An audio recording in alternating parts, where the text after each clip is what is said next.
Pagkatapos naming suungin ang mahabang traffic ay nandito na kami sa Skyway. Dahil kami nga po ay nagutom sa haba ng traffic, kami po ay nag-stop over dito sa SLEX para kumain. Ayan, kanya-kanya na kaming pwesto. Kami mga gutom na.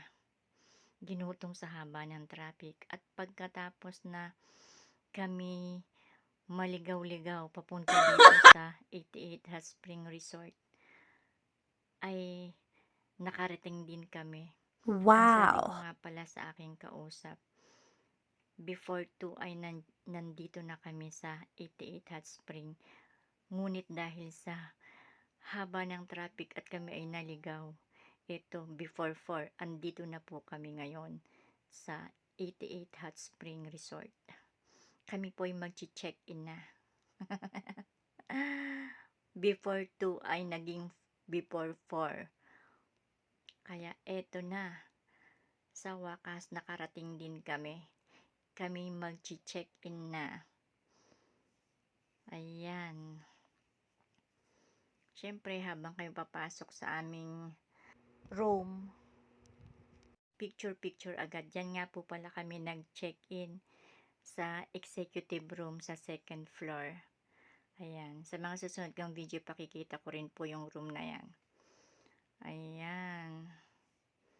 Sila po'y lumusong na sa swimming pool. Sa hot spring swimming pool. Ayan po. Ako'y nagvi-video pa, kaya ako na ang mahuhuling magpalit ng pang swimming. Sila ready na, ako ay hindi pa. Siyempre video muna bago mag swimming. Ayan, enjoy na sila. Ayan, video muna ako ng pool. Ayan, medyo malaki po yung pool na yan. At tamang-tama lang po ang init niya. Marami pong pool dito, nasa 8 po ang pool dito sa 88. 88 po, kaya 8. Ganun po siguro yon. Kaya 8 din ang pool nila. Yan po yung isang pool na medyo malaki din. Diyan kami nagbabad. Ayan. Ako'y nainggit na sa kanila, kaya ako'y magpapalit na rin ng aking pang swimming. Wow! Lagi akong huli kasi inuuna ko ang aking pagbibideo. Ayan. Ako'y lumusong na, medyo mainit ang tubig. Pero tamang-tama lang din po para nakaka-relax po ang init ng tubig dito.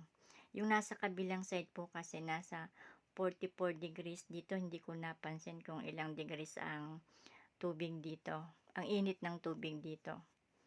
Pero ang sarap po sa pakiramdam kapag lumusong sa maligamgam na tubig. Ayan. Hindi naman siya, tamang-tama lang sa pakiramdam. Nakaka-relax po. Pati po yung tubig na yan na galing sa sa taas, mainit din po yan. Kapag tumatama sa likod, ang sarap ng pakiramdam. Nakaka-relax po talaga. Ayan.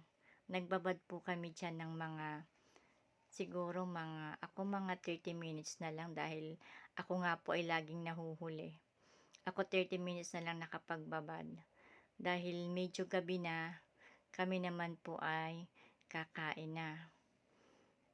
After po naming magbabad dyan, syempre, gutom na po kami, kaya kami kakain muna. Ayan. Kanya-kanya kaming pwesto. Nakapagbabad ako ng 30 minutes. Ang sarap sa pakiramdam.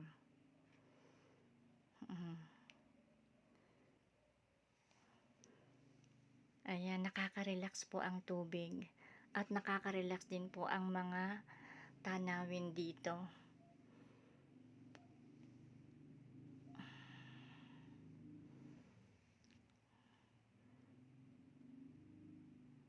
Ayan po. Paggabi na yan, magsi 7 o'clock na, kaya 7 o'clock kami naman po ay magdi-dinner na.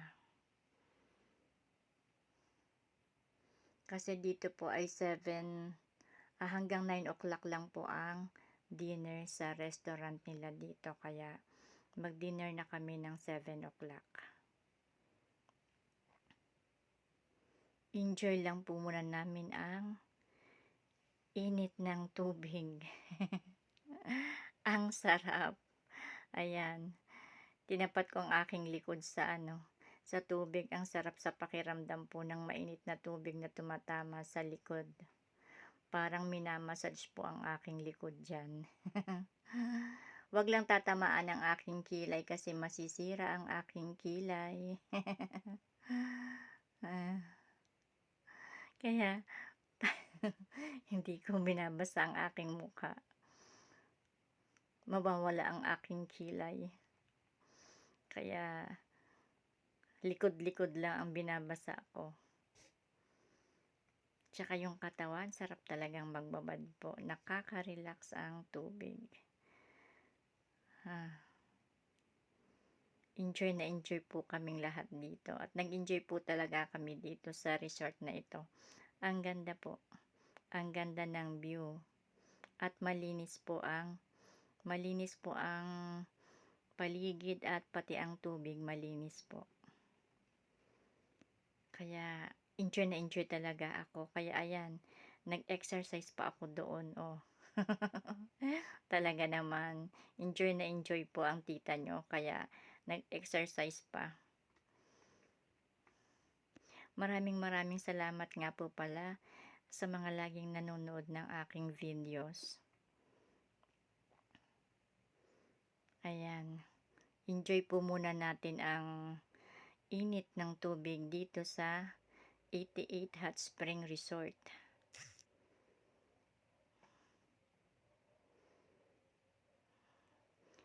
Malapit lang po ang biyahe nito mula Metro Manila kung hindi po kami na-traffic. Na-traffic lang po kami ng mga halos 2 hours po kami sa traffic kaya kami medyo tumagal sa biyahe. Pero kung tuloy-tuloy po ang biyahe, mga 2 hours lang po kaya po.